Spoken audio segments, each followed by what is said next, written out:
الحمد للہ رب العالمین والصلاة والسلام علی سید الانبیاء والمرسلین اما بعد فاعوذ باللہ من الشیطان الرجیم بسم اللہ الرحمن الرحیم قال اللہ تبارک وتعالی فی القرآن الکریم وَإِنَّهُ لَذِكْرٌ لَكَ وَلِقَوْمِكَ وَسَوْفَ تُسْأَلُونَ صدق اللہ العظیم۔ ماہ محرم الحرام شروع ہو چکا ہے۔ بالخصوص اس مہینے کو صحابہ کرام اور اہل بیت اطہار کے ساتھ خصوصی نسبت ہے۔ اس کی یکم تاریخ کو حضرت سیدنا عمر فاروق اعظم رضی اللہ تعالیٰ عنہ کی شہادت اور اس کی 10 تاریخ کو عظیم واقعہ اہل بیت کی عظیم قربانی کی داستان واقع کربلا۔ تو محرم الحرام کا جو مہینہ ہے اس کے اندر قربانیوں کی ایک لازوال داستان ہے۔ اللہ تبارک و تعالیٰ نے ویسے بھی اس مہینے کو بہت ساری فضیلتوں سے بہت ساری برکتوں سے نوازا ہے، لیکن بالخصوص جب قربانی کا ذکر ہوتا ہے، جب دین کو بچانے کی بات ہوتی ہے تو اس وقت ماہ محرم کو اور اہل بیت کرام کو لازمی یاد کیا جاتا ہے۔ پچھلے جمعے ہم نے حضرت عمر فاروق رضی اللہ تعالیٰ عنہ کی سیرت کے متعلق سنا تھا، اور اس جمعے یعنی آج ہم اہل بیت اطہار کا ذکر خیر سننے کی سعادت حاصل کریں گے۔ اللہ رب العزت قرآن مجید میں ارشاد فرماتا ہے وَإِنَّهُ لَذِكْرٌ، اے حبیب صلی اللہ علیہ وسلم بے شک یہ قرآن تمہارے لیے شرف اور بزرگی ہے۔ یعنی نبی کریم علیہ السلام سے یہ فرمایا جا رہا ہے کہ یہ مقدس قرآن پاک عزت و شرف بھی ہے، اور اے حبیب صلی اللہ علیہ وسلم یہ قرآن سبق اور نصیحت بھی ہے، دونوں چیزیں ہیں۔ اب سوال یہ پیدا ہوتا ہے کہ قرآن کریم کے متعلق فرمایا کہ یہ شرف بھی ہے، فضیلت بھی ہے، سبق اور نصیحت بھی ہے، تو شرف اور فضیلت کس کے لیے ہوگا اور سبق اور نصیحت کس کے لیے ہوگا؟ اس کو آگے ارشاد فرمایا ہے، فرمایا لَکَ وَلِقَوْمِکَ، تمہارے لیے اور تمہاری قوم کے لیے۔ مطلب اے محبوب آپ کی قوم، وہ اہل ایمان جو آپ کے عزیز رشتہ دار ہیں، آپ کے چچا، آپ کے ماموں حضرات، آپ کے چچا کی ایماندار جو اولادیں تھیں، آپ کے ماموں حضرات کی اولادیں، جتنے آپ کے عزیز رشتہ دار ہیں جن کو آپ کے ساتھ کوئی بھی نسبی یا سسرالی رشتہ آپ کے ساتھ بنتا ہے، فرمایا ان سب کے لیے یہ قرآن پاک بطور خاص عزت اور شرف ہے، اور ان تمام کے لیے اس قرآن پاک کو سبق اور نصیحت کے طور پر بھی نازل کیا گیا ہے۔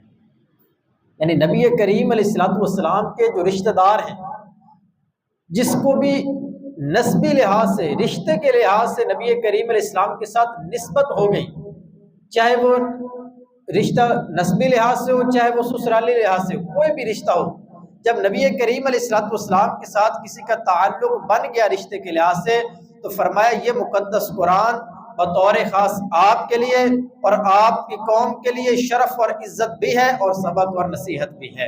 اور دوسرے نمبر پر اللہ تبارک و تعالیٰ نے ارشاد فرمایا کہ یہ قرآن پاک سبق اور نصیحت ہے۔ اب سوال یہ ہے کہ قرآن کریم تو سبق اور نصیحت ہے، آنے والے قیامت تک کے لوگ اس سے سبق حاصل کرتے رہیں گے، اس سے نصیحت حاصل کرتے رہیں گے، لیکن نبی کریم علیہ السلام کے لیے بطور خاص کیوں ذکر کیا گیا کہ یہ آپ کی قوم کے لیے شرف اور عزت بھی ہے اور سبق اور نصیحت بھی ہے؟ قرآن کریم تو قیامت تک آنے والے تمام لوگوں کے لیے ہی شرف ہے، تمام لوگوں کے لیے ہی سبق ہے، تو نبی کریم علیہ السلام کی قوم، آپ کے رشتہ داروں کو خاص کیوں کیا گیا ہے؟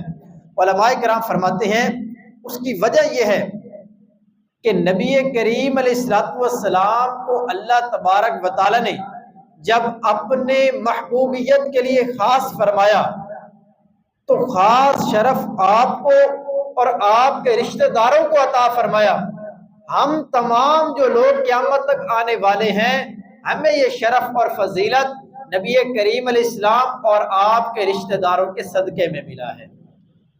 خاص طور پر قرآن نبی کریم علیہ السلام اور آپ کے رشتہ داروں کے لیے شرف اور فضیلت ہے، سبق اور نصیحت ہے۔ ان کے صدقے سے اللہ تبارک و تعالیٰ نے یہ شرف، یہ فضیلت، یہ سبق، یہ نصیحت قیامت تک آنے والے تمام مسلمانوں کو عطا فرما دیا۔ اس کی مثال سنیں، کوئی بندہ ٹیچر ہے، کلاس میں پڑھاتا ہے، اب 20-25 لڑکوں کی اسٹوڈنٹس کی کلاس ہے، لیکن ان میں 5-10 ایسے طالب علم ہیں جو اچھا پڑھنے والے لائق ہیں۔ اب ٹیچر کی کیا ترجیح ہوتی ہے کہ بقیہ پڑھے نہ پڑھے، یہ جو 5-10 اچھا پڑھنے والے طالب ان کا مستقبل خراب نہیں ہونا چاہیے۔ وہ جا کر گھر میں تیاری کرتا ہے اپنے اسباق کی، آ کر جو ہے وہ لیکچر دیتا ہے، تو اس کی کوشش یہ ہوتی ہے کہ بقیہ بھلے نہ بھی پڑھیں، لیکن یہ جو خاص طالب علم ہیں جو محنت کر رہے ہیں، جو لائق ہیں، یہ لازمی پاس ہونے چاہیے، ان کو آگے لازمی بڑھنا چاہیے۔ تو اسی طرح بلا تشبیہ و تمثیل قرآن کریم خاص طور پر اللہ تبارک و تعالیٰ نے اپنے محبوب علیہ السلام کے لیے نازل فرمایا اور اپنے محبوب کے رشتہ داروں کے لیے اس کو شرف اور فضیلت بنایا۔ ان کے صدقے سے اللہ تبارک و تعالیٰ نے تمام قیامت تک آنے والے مسلمانوں کو بھی قرآن کریم کا شرف اور فضیلت عطا فرمایا۔ یہ ان کے صدقے سے ہمیں ملا ہے۔ اب آگے سنیے، اللہ تبارک و تعالیٰ نے اپنے محبوب علیہ السلام کو کیسی شانیں عطا فرمائیں اور آپ کے گھرانے کو، آپ کے رشتہ داروں کو، آپ کی اولاد کو اللہ تبارک و تعالیٰ نے کیسی شانیں عطا فرمائیں۔ حضرت عدی بن حاتم رضی اللہ تعالیٰ عنہ، آپ نے حاتم تائی کا نام سنا ہوگا، یہ ان کے بیٹے ہیں جو مسلمان بھی ہوئے اور صحابیت کے اعلیٰ درجے پر بھی فائز ہوئے۔ حضرت عدی بن حاتم رضی اللہ تعالیٰ عنہ فرماتے ہیں، ایک دن میں نبی کریم علیہ السلام کی خدمت اقدس میں حاضر تھا تو نبی کریم علیہ السلام نے فرمایا، سنو، میرے دل میں میری قوم کے لیے جو محبت ہے اللہ پاک نے اسے جان لیا، چنانچہ اللہ تبارک و تعالیٰ نے میری قوم کو شرف اور عزت اور فضیلت عطا فرمائی، اور قرآن کریم میں اس چیز کو بیان بھی فرمایا۔ پس اللہ پاک نے اپنی کتاب میں میری قوم کے لیے ذکر اور شرف رکھ دیا ہے۔ پھر اللہ تبارک و تعالیٰ کا کلام پڑھا، فرمایا اے محبوب اپنے قریبی رشتہ داروں کو ڈراؤ، ان کو نصیحت کرو، ان کو سمجھاؤ، اور ساتھ ہی فرمایا سب تعریفیں اللہ کے لیے ہیں جس نے میری قوم میں صدیق بھی پیدا فرمایا اور میری ہی قوم میں شہید بھی پیدا فرمائے۔ اور آگے حدیث پاک کے الفاظ میں فرمایا بے شک اللہ پاک نے بندوں کے دلوں کو اندر باہر سے پرکھا تو پورے عرب میں سب سے بہتر قریش تھے، یہی وہ مبارک درخت ہیں جن کے متعلق اللہ پاک نے ارشاد فرمایا کہ ان کی شاخیں آسمانوں تک پھیلی ہوئی ہیں۔ یہ کن کی فضیلت بیان ہو رہی ہے؟ یہ نبی کریم علیہ السلام کے خاندان کی فضیلت بیان ہو رہی ہے، قریش کی فضیلت بیان ہو رہی ہے، سادات کی فضیلت بیان ہو رہی ہے۔ جو قریش ہیں جن کے سلسلہ نسب میں نبی کریم علیہ السلام کا سلسلہ نسب آتا ہے، فرمایا اللہ پاک نے انہیں ایسی شانیں عطا فرمائی ہیں، فرمایا یہ وہ درخت ہیں جن کی شاخیں آسمانوں تک پھیلی ہوئی ہیں۔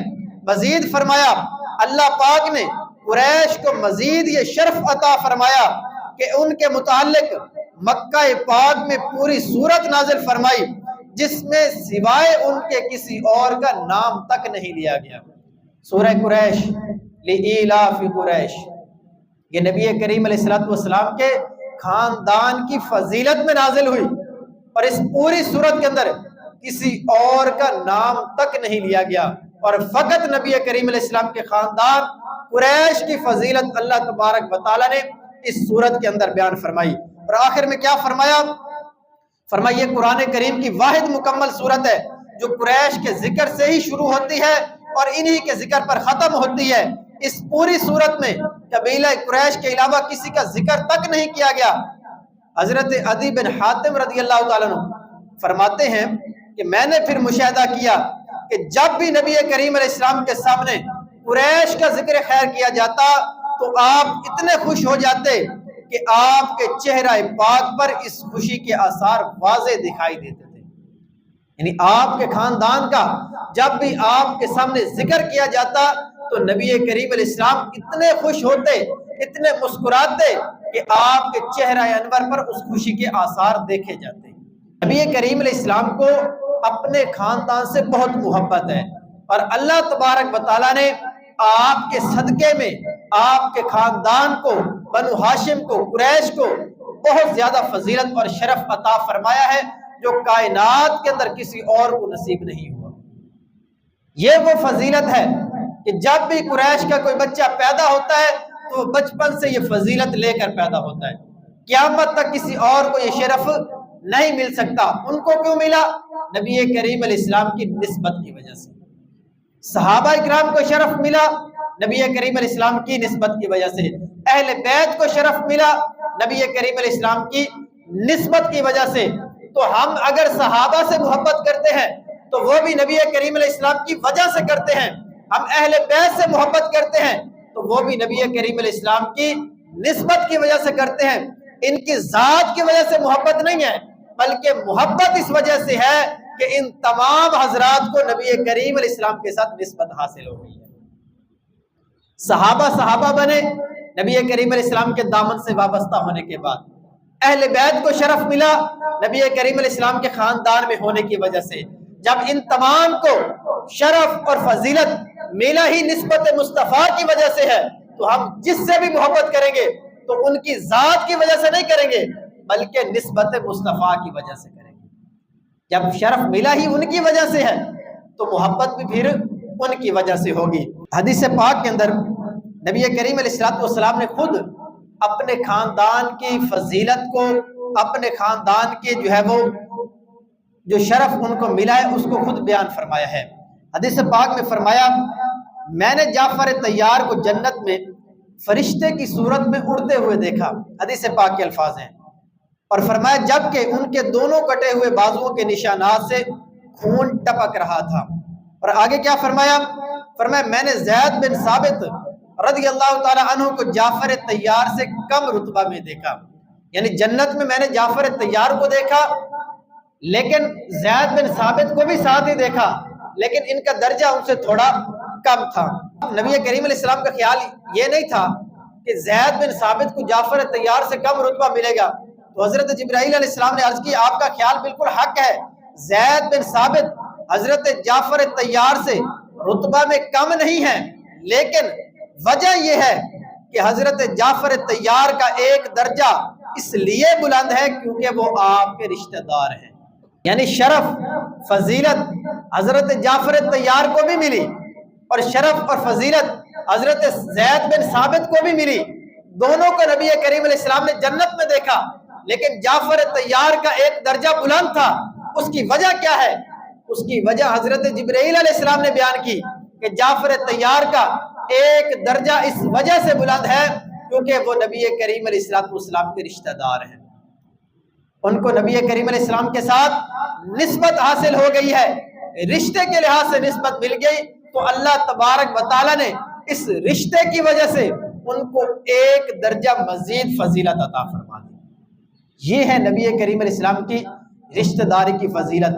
جب محبوب علیہ السلام کے صدقے سے جن کو فضیلتیں ملی ان کا یہ مقام اور مرتبہ ہے، تو اللہ تبارک و تعالیٰ نے اپنے محبوب کو کیسا مقام اور مرتبہ عطا فرمایا ہوگا۔ نبی کریم علیہ السلام کے صدقے سے ہی سب کو یہ فضیلتیں ملی ہے نا۔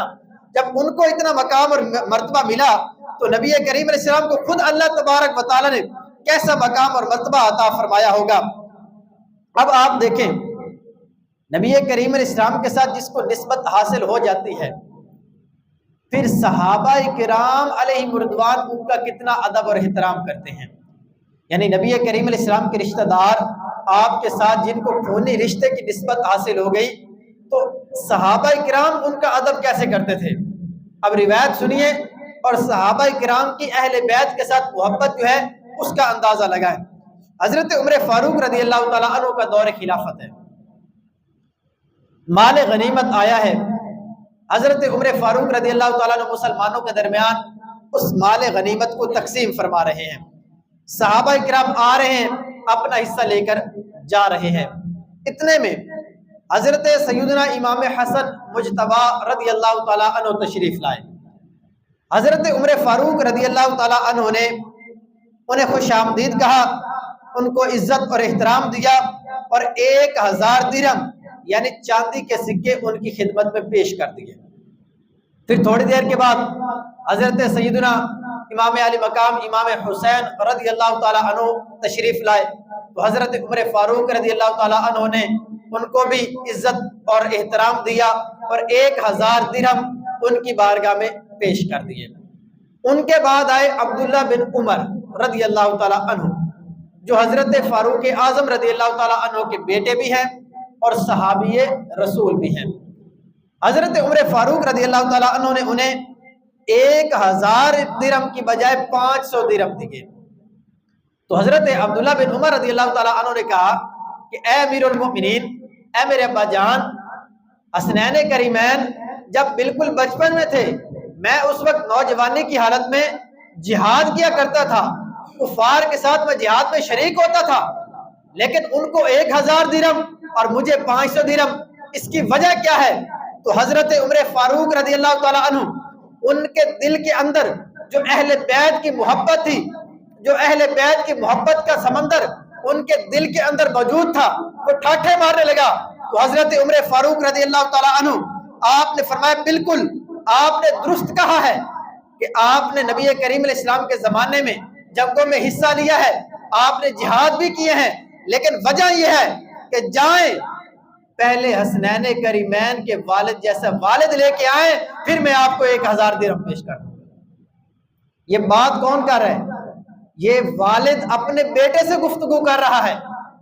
یہ خلیفہ دوم حضرت عمر فاروق اپنے بیٹے عبداللہ بن عمر سے کلام کر رہے ہیں۔ کیا کہا ہے؟ بیٹے میں مانتا ہوں تم نے جہاد میں حصہ لیا، قربانیاں دی ہیں، لیکن وجہ یہ ہے جائیں پہلے جا کر ان کے والد جیسا والد لائیں، پھر میں آپ کو 1000 درہم دوں گا۔ جائیں پہلے ان کی والدہ جیسی اپنی والدہ لائیں، جائیں پہلے ان کے نانا جیسے نانا لے کر آئیں، جائیں پہلے ان کی نانی جیسی نانی لے کر آئیں، جائیں پہلے ان کے ماموں جیسے ماموں لے کر آئیں، ان کے چچا جیسے چچا لے کر آئیں، پھر میں آپ کو 1000 درہم پیش کر دوں گا۔ یہ والد اپنے بیٹے سے کلام کر رہا ہے۔ پھر خود ہی آگے ارشاد فرمایا ان کے والد علی المرتضیٰ ہیں، ان کی والدہ فاطمۃ الزہرا ہیں، ان کے نانا محمد مصطفیٰ ہیں، اور فرمایا ان کی نانی خدیجۃ الکبریٰ ہیں، ان کے چچا جعفر بن ابی طالب ہیں، اور ان کے ماموں حضرت ابراہیم بن رسول اللہ ہیں، اور فرمایا ان کی خالائیں نبی کریم علیہ السلام کی شہزادیاں بی بی رقیہ اور ام کلثوم ہیں۔ آپ کا خاندان ان کے خاندان جیسا نہیں ہے، اسی لیے میں نے ان کو 1000 درہم پیش کیے ہیں، تمہیں 500 درہم پیش کیے ہیں۔ آپ خود ہی غور کریں حضرت عمر فاروق رضی اللہ تعالیٰ عنہ کے دل کے اندر اہل بیت کی کیسی محبت تھی۔ آج لوگ کہتے ہیں ان کی تو آپس میں دشمنیاں تھیں، ان کے تو آپس میں معاملات تھے، پتہ نہیں عجیب و غریب کس طرح کی باتیں ہو رہی ہوتی ہیں۔ مجھے بتائیں آج ہماری کسی کے ساتھ دشمنی ہو جائے تو ہم ان کے بچوں کو اتنی عزت اور احترام دیں گے؟ ہم ان کے بچوں کو اپنے بچوں پر ترجیح دیں گے؟ بھائی جس کے ساتھ دشمنی ہوتی ہے ہم تو ان کو دیکھنا گوارا نہیں کرتے، لیکن حضرت عمر فاروق رضی اللہ تعالیٰ عنہ کیا کر رہے ہیں؟ ان کو عزت احترام دے رہے ہیں، ان کا شرف اور مقام اپنے بیٹے کے سامنے بیان کر رہے ہیں کہ تمہارا خاندان ان کے خاندان جیسا نہیں ہے، تمہاری والدہ ان کی والدہ جیسی نہیں ہے، تمہارے نانا ان کے نانا جیسے نہیں ہیں۔ یہ سارا شرف اور فضیلت حضرت عمر فاروق رضی اللہ تعالیٰ عنہ نے بیان فرمایا تو اس سے پتہ چلا کہ صحابہ کرام اور اہل بیت کی آپس میں کوئی دشمنی نہیں تھی، ان کا آپس میں پیار اور محبت تھا۔ آج لوگوں نے اپنا کاروبار چمکانے کے لیے ان کی آپس میں دشمنیاں ثابت کرنا شروع کر دی ہیں۔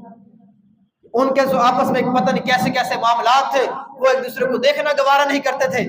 یہ روایات ہیں، روایات ہمیں یہ بتاتی ہیں کہ صحابہ کرام اور اہل بیت کی آپس میں بہت زیادہ محبت تھی۔ تاریخ یہ بتاتی ہے، جو جھوٹ پر تیار کی گئی ہے، کہ ان کی آپس میں دشمنیاں تھیں۔ دشمن کے بچوں کو دیکھنا کوئی گوارا نہیں کرتا، انعام دینا تو دور کی بات، پھر اپنے بیٹوں سے اعلیٰ ترجیح دینا، ان سے ڈبل ان کو انعام دینا، یہ محبت ہی تو ہے، اور کیا ہے۔ پھر آگے سنیے، نبی کریم علیہ الصلوۃ والسلام آپ کے خاندان کو کیسی شرف اور کیسا فضیلت اللہ تبارک و تعالیٰ نے عطا فرمایا ہے۔ خود نبی کریم علیہ الصلوۃ والسلام حدیث پاک میں بیان فرماتے ہیں، فرمایا کہ اللہ پاک نے قریش کو 7 ایسی فضیلتیں عطا فرمائی ہیں جو نہ ان سے پہلے کسی کو ملی ہے، نہ ان کے بعد کسی کو ملے گی۔ یعنی نبی کریم علیہ السلام کا جو خاندان ہے، سادات کرام ہیں، جو سید زادے ہیں، اللہ تبارک و تعالیٰ نے ان کو 7 ایسی فضیلتیں عطا فرمائی ہیں، نہ ان سے پہلے کسی کو ملی ہے، نہ ان کے بعد قیامت تک کسی کو ملے گی۔ پہلی فضیلت جو قریش کو، جو سادات کرام کو اللہ پاک نے عطا فرمائی، نبی کریم علیہ السلام فرماتے ہیں انی منہم، میں قریش میں سے ہوں، میرا خاندان قریشی ہے، میں بنو ہاشم میں سے ہوں۔ فرمایا یہ سب سے پہلی ایسی فضیلت ہے جو نہ پہلے کسی کو ملی ہے، نہ قیامت تک کسی کو مل سکتی ہے۔ یہ فقط قریش کو، سادات کرام کو اللہ تبارک و تعالیٰ نے یہ فضیلت عطا فرمائی کہ ان کے اندر ہی اللہ تبارک و تعالیٰ نے اپنے محبوب نبی کو مبعوث فرمایا ہے۔ ان کے خاندان کے اندر اللہ تبارک و تعالیٰ نے اپنے محبوب نبی کو پیدا فرمایا، یہ سب سے پہلی فضیلت ہے۔ دوسرے نمبر پر نبی کریم علیہ السلام فرماتے ہیں وَفِيهِمُ الْخِلَافَةُ، اور انہی میں سے لوگوں کو خلافت کا حقدار بنایا۔ آپ دیکھ لیں جتنے بھی خلفاء راشدین ہیں وہ سارے کے سارے قریش میں سے تھے۔ حضرت صدیق اکبر، حضرت فاروق اعظم، حضرت عثمان غنی، مولا علی رضی اللہ تعالی عنہم اجمعین، یہ سارے کے سارے خلفاء قریش میں سے ہیں۔ تو اللہ تبارک و تعالی نے یہ دوسری فضیلت ایسی قریش کو عطا فرمائی ہے کہ جو قیامت تک کسی کو حاصل نہیں ہو سکتی۔ حضرت صدیق اکبر سے لے کر اب آخر کے اندر حضرت امام مہدی رضی اللہ تعالیٰ عنہ تشریف لائیں گے تو وہ بھی قریش میں سے ہوں گے۔ تو اللہ تبارک و تعالیٰ نے خلافت کو بھی قریش کے ساتھ خاص کر دیا ہے، قریش کے علاوہ کوئی خلیفہ نہیں ہو سکتا۔ اور اس دور کے اندر اللہ تبارک و تعالیٰ نے اسلام کو کیسا عروج عطا فرمایا، آج تک خلفاء راشدین کے دور کی مثالیں بیان کی جاتی ہیں کہ انہوں نے اسلام کی سربلندی کے لیے اتنے کام کیے، اتنا اس دور کے اندر امن اور سکون تھا، مسلمانوں کا عروج تھا۔ اور آخری دور کے اندر جب امام مہدی رضی اللہ تعالیٰ عنہ کے دور میں مسلمانوں کو عروج حاصل ہوگا تو وہ بھی امام مہدی رضی اللہ تعالیٰ عنہ کی خلافت ہوگی۔ اور وہ خلافت کیسے ملی کہ آپ بھی قریش میں سے ہیں۔ تیسری فضیلت جو خاص اللہ تبارک و تعالیٰ نے نبی کریم علیہ السلام کے خاندان کو عطا فرمائی یہ فضیلت یہ ہے کہ اللہ پاک نے خانہ کعبہ کی خدمت اور حاجیوں کی مہمان نوازی کا شرف یہ قریش کو عطا فرمایا ہے، یہ سادات کرام کو عطا فرمایا ہے، یہ نبی کریم علیہ السلام کے خاندان کو عطا فرمایا ہے۔ اب قیامت تک یہ شرف کسی کو حاصل نہیں ہو سکتا۔ پانچویں نمبر پر فرمایا اللہ پاک نے قریش کے ہاتھ پر ہی ابرہا کی فوج کو جو ہے وہ شکست دی تھی۔ یعنی یہ قریش والے ہی تھے جو اس وقت مکہ معظمہ کی حفاظت کر رہے تھے، اس کی خدمت کر رہے تھے۔ جب ابرہا والوں نے، ہاتھیوں والوں نے جو ہے مکہ مکرمہ پر حملہ کیا تو اللہ تبارک و تعالیٰ نے قریش کے ہاتھوں پر ان کو فتح عطا فرمائی اور اس ہاتھیوں کے لشکر کو شکست دی۔ یہ بھی ایسی فضیلت ہے جو قیامت تک نبی کریم علیہ السلام کے خاندان کے علاوہ کسی کو مل نہیں سکتی۔ پھر آگے کیا بیان فرمایا؟ چھٹی فضیلت یہ ہے کہ 10 سال کا عرصہ دنیا میں ایسا گزرا ہے کہ ان 10 سالوں میں پوری روئے زمین پر صرف قریش ہی اللہ تبارک و تعالیٰ کی عبادت کرتے تھے، کوئی بھی اللہ پاک کی عبادت کرنے والا ان 10 سالوں کے اندر موجود نہیں تھا۔ یعنی دنیا کے اندر 10 سال کا عرصہ ایسا گزرا ہے کہ جب قبیلہ قریش کے علاوہ دنیا میں کوئی بھی اللہ تبارک و تعالیٰ کی عبادت کرنے والا موجود ہی نہیں تھا۔ یہ ایسی فضیلت ہے جو نبی کریم علیہ السلام کے خاندان کو ملی ہے، فرمایا قیامت تک یہ کسی اور کو نصیب نہیں ہو سکتی۔ اور 7ویں نمبر پر فرمایا اللہ پاک نے ان کی شان میں قرآن کریم کی ایک سورت نازل فرمائی اور ان کے علاوہ کسی کے لیے اللہ تبارک و تعالیٰ نے قرآن کریم میں سورت نازل نہیں فرمائی۔ سورہ قریش یہ نبی کریم علیہ السلام کے خاندان کے شرف اور فضیلت کے اندر نازل ہوئی۔ تو یہ ایسے فضائل ہیں جو اللہ تبارک و تعالیٰ نے فقط نبی کریم علیہ السلام کے صدقے سے آپ کے خاندان کو عطا فرمائے ہیں، قیامت تک کسی اور کو یہ نصیب نہیں ہو سکتے۔ تو اللہ تبارک و تعالیٰ نے محبوب علیہ السلام کے صدقے سے آپ کے خاندان کو بہت زیادہ شرف فضیلت عطا فرمائی۔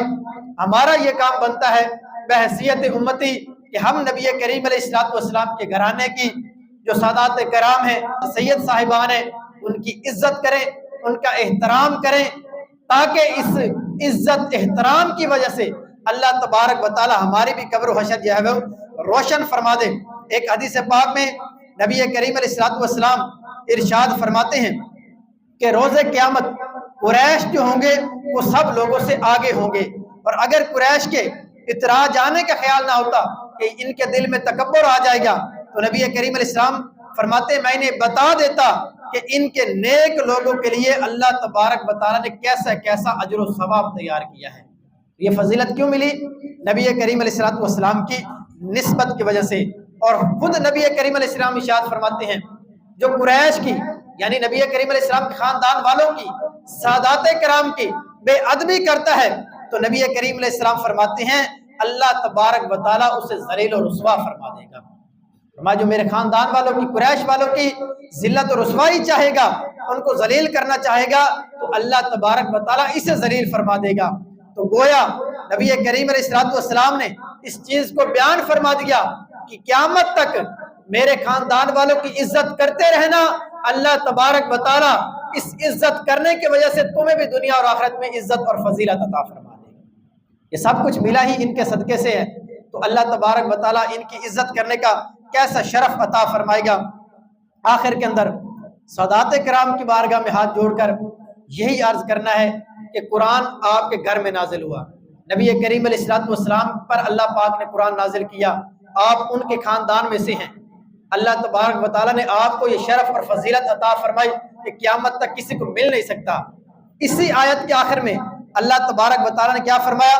وَسَوْفَ تُسْأَلُونَ، اے محبوب اللہ تبارک و تعالیٰ نے تمہارے قوم کو شرف اور فضیلت عطا فرمائی اور ان قریب تم سے پوچھا جائے گا۔ تو یہ قیامت کے دن سادات سے بھی سوال ہونا ہے اور ہم گناہگاروں سے بھی سوال ہونا ہے۔ تو سادات کرام کا یہ زیادہ حق بنتا ہے وہ قرآن کریم کی تعلیمات پر اچھے طریقے سے عمل کریں، کیونکہ یہ محبوب علیہ السلام پر اترا ہے، انہی کے نانا جان پر یہ نازل ہوا ہے، اور انہوں نے ہی قرآن و حدیث کے اندر شریعت پر عمل کرنے کا حکم ارشاد فرمایا ہے۔ تو جیسے ہمارے اوپر شریعت پر عمل کرنا یہ لازم اور ضروری ہے، تو سادات کرام پر بھی ایسے ہی لازم اور ضروری ہے، لیکن ہمارا یہ کام بنتا ہے کہ کوئی بھی صحیح العقیدہ سید صاحب ہو تو اس کی ہم نے عزت کرنی ہے، احترام کرنی ہے۔ اب صحیح العقیدہ سے مراد کیا ہے؟ کہ وہ کسی ایک بھی صحابی کا گستاخ نہ ہو، وہ قرآن کریم کی تحریف کا قائل نہ ہو، کیونکہ بعض اوقات لوگ آج کل اپنا نسب بھی تبدیل کر لیتے ہیں نا، تو یہ تو قیامت والے دن خود انہوں نے ہی جواب دینا ہے اگر وہ اپنا نسب چینج کرتے ہیں۔ اگر کوئی یہ عقیدہ رکھتا ہے کہ قرآن کریم میں تحریف ہو گئی ہے، اس کے 40 پارے تھے 10 پارے بکری کھا گئی ہے، ایسا شخص تو دارہ اسلام سے ہی خارج ہو جائے گا، وہ تو مسلمان ہی نہیں رہے گا۔ تو اب ایسا شخص بھلے اپنے آپ کو سید کہتا رہے، اس کی کوئی تعظیم نہیں ہے۔ تو صحیح العقیدہ سید ہو جو صحابہ کرام کی گستاخی کرنے والا نہ ہو، افضلیت صدیق اکبر کا منکر نہ ہو، قرآن کریم کی تحریف کا قائل نہ ہو، یا کوئی بھی ایسا عقیدہ جو شریعت اسلامیہ سے متصادم ہے وہ عقیدہ رکھنے والا نہ ہو، تو اس سید صاحب کی تعظیم کرنا یہ ہمارے اوپر لازم ہے، ضروری ہے۔ اس کی بے ادبی سے اپنے آپ کو بچانا ہے۔ اگر کوئی نسب چینج کر کے خود ساختہ سید بن جاتا ہے تو اس کے جو وبال قرآن و حدیث میں بیان کیا گیا ہے وہ خود جواب دہ ہے۔ عقیدہ اس کا ٹھیک ہے تو ہمارے اوپر کیا لازم ہے کہ ہم نے اس کی تعظیم کرنی ہے۔ وجہ کیا ہے؟ ہم نے اس کی وجہ سے تعظیم نہیں کرنی، ہم نے نسبت مصطفیٰ کی وجہ سے تعظیم کرنی ہے۔ جس محبوب کے ساتھ اسے نسبت ہے ہم نے ان کی وجہ سے تعظیم کرنی ہے۔ اللہ تبارک و تعالیٰ اس تعظیم کرنے کی برکتیں ہمیں دنیا میں بھی عطا فرمائے گا اور آخرت کے اندر بھی عطا فرمائے گا۔ اللہ پاک ہمیں سمجھنے کی توفیق عطا فرمائے، آمین بجاہ نبی الامین صلی اللہ علیہ وسلم۔